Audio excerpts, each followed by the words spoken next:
ఒక తల్లి ఇద్దరు పిల్లలతో పాటు రైల్వే ప్లాట్ఫామ్ మీద నడుస్తున్న ఆ కొద్ది క్షణాల వీడియో ఈ మధ్య కాలంలో దానికి మించిన అంటే హృదయాన్ని కలిచివేసిన వీడియో మరొకటి లేదేమో అని అనిపిస్తుంది. వీడియో కొద్ది క్షణాలది అయి ఉండొచ్చు, కానీ అందరిలో ఒక రకమైన బాధని, ఒక రకమైన ఏంటి ఎందుకు ఎందుకు ఎందుకని ప్రశ్నల వర్షాన్ని కురిపించే విధంగా ఉంది ఆ వీడియో.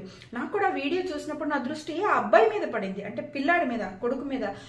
అతను మాటికి వాళ్ళ అమ్మ మొహం చూస్తున్నాడు. నాకు అనిపించింది, అసలు ఆఖరి క్షణంలో అయినా మా అమ్మ మనసు మారకపోతుందా, అంటే షుడ్ వి డూ దిస్, మనం ఇది చెయ్యాలా, అమ్మ మనసు ఏమైనా మారిందా, అమ్మ ఎక్స్ప్రెషన్స్ ఏమైనా మారాయా అని అతను వెతుకుతున్నాడేమో అని అనిపించింది. ఇది పూర్తిగా అబద్ధం అయ్యుండొచ్చు కాక, కానీ నాకు అలా అనిపించింది. అసలు ఆ అబ్బాయి మొహం చూస్తుంటే ఆశగా ఏమైనా వెతుకుతున్నాడేమో అని అనిపించింది. వాళ్ళమ్మ చేతిలో వాటర్ బాటిల్ ఉంది, వాళ్ళ నడకలో కంఫర్ట్ కోసం షూస్ ఉన్నాయి, అంటే ఆరోగ్యం మీద ధ్యాస ఉంది, నడక మీద కంఫర్ట్ మీద ధ్యాస ఉంది, కానీ పోయిందల్లా బతకాలన్న ఆశ పోయింది. బతకాలన్న ఆశ పోయి ఒంటరితనం భరించలేకపోతున్నాను అని ఒక సూసైడ్ నోట్ రాసి చనిపోయారు అన్న విషయము ఎంత ఆలోచించినా కూడా అసలు జీర్ణం కావట్లేదు. కానీ ఆ విజయారెడ్డి గారికి సంబంధించి, చావుకు సంబంధించి వాళ్ళ ఫ్యామిలీ మెంబర్స్ అడిగినప్పుడు అందరూ కూడా ఆమె చాలా స్ట్రాంగ్, అన్నీ ఉన్నాయి, చదువు ఉంది, ఉద్యోగం ఉంది, పిల్లలు ఉన్నారు, భర్త అక్కడ ఉన్నాడు, ఆస్తి ఉంది అని మాట్లాడుతున్నారు. చాలా స్ట్రాంగ్, చాలా స్ట్రాంగ్ అంటున్నారు.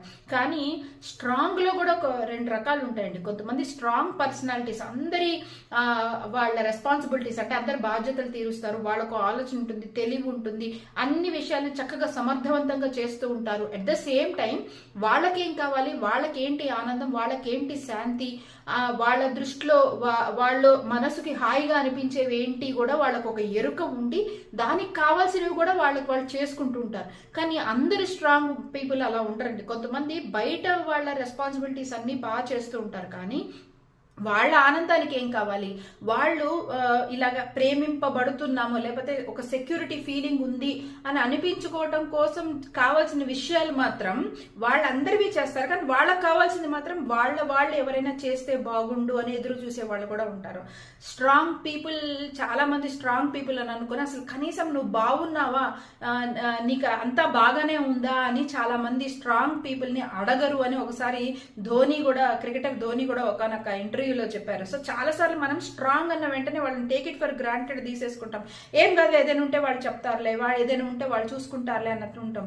కానీ ఒక్క విషయం, ఇది కారణం అయ్యుండొచ్చు, కాకపోవచ్చు, కానీ దీని నుంచి మనకు ఒక లెర్నింగ్. మీ చుట్టూ స్ట్రాంగ్ పీపుల్, స్ట్రాంగ్ పర్సనాలిటీ అయినంత మాత్రం వాళ్ళు అలా వదిలిపెట్టకండి.